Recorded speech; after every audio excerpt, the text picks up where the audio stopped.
Was Senator Lindsey Graham joking about the soccer ball being bugged? And what about this media echo chamber?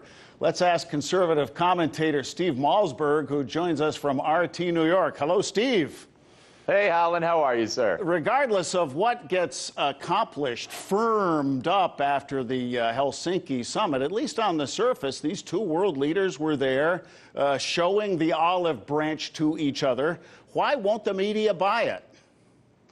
Because the media is sick. The media has been sick since the night that Donald Trump won. This is just the latest in a series. Every event that occurs, or every event they try to portray in a negative light, and that's everything he does, they think this is the one. This is the one. We're going to get him now. And all they do is drive up his approval ratings. Look, nauseous, sick to my stomach. This is a parody of a disaster. It's proof that Trump is working for Russia. He was picked by Putin. One MSNBC disgusting commentator, contributor by the name of Jill Banks said that this will live in infamy like Pearl Harbor and Kristallnacht. I mean, these people, you have to be literally out of your mind, Holland. Well, even Fox News is being tough on him, but CNN went further than any of the other networks.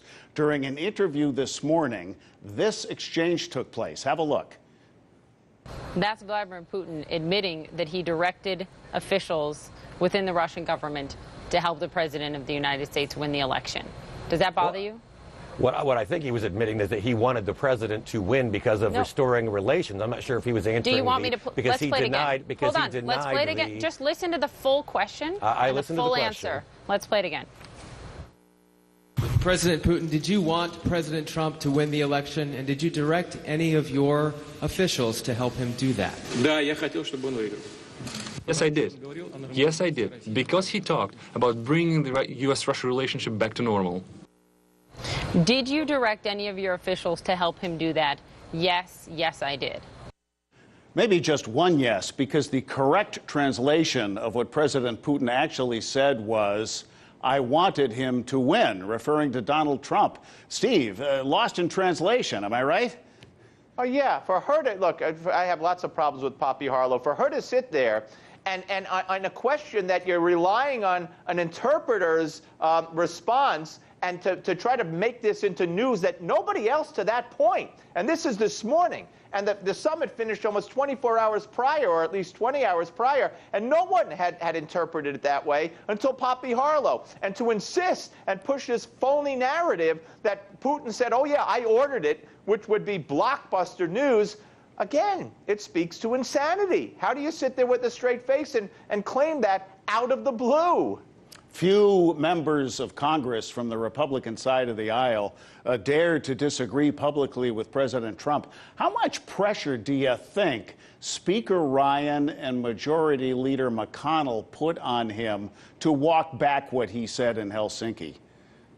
I think it was his intelligence people. I think it was his, his people like Cooke and the people that he trusts, and maybe Pompeo, who once headed the CIA, of course, very briefly. I don't think it could have been Ryan and McConnell. And I've just got to say, Holland, imagine if Donald Trump was caught on a microphone or a phone call, and we heard it saying, tell Vladimir I'll have more leeway later, or in the case of Obama, after the next election.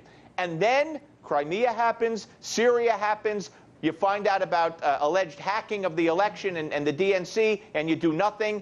Oh, my God, that would be news. That's what happened with Obama. Shh, they don't care. So it's fake news by omission, the worst kind of fake news.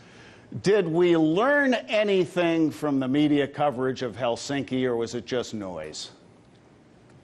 No, I think we just learned that the media will stop at nothing. Look, when Trump spoke today, and I don't like what he said with the double negative, but you haven't heard one peep about what else he said. He talked to Putin about Syria, about Israel's security, about Iran, about terrorism, about a million things, North Korea, working together on energy and for cybersecurity, which I find a little strange. Nonetheless, you haven't heard any of that. All they care about is Trump said this and Trump did that and he didn't put handcuffs on Putin.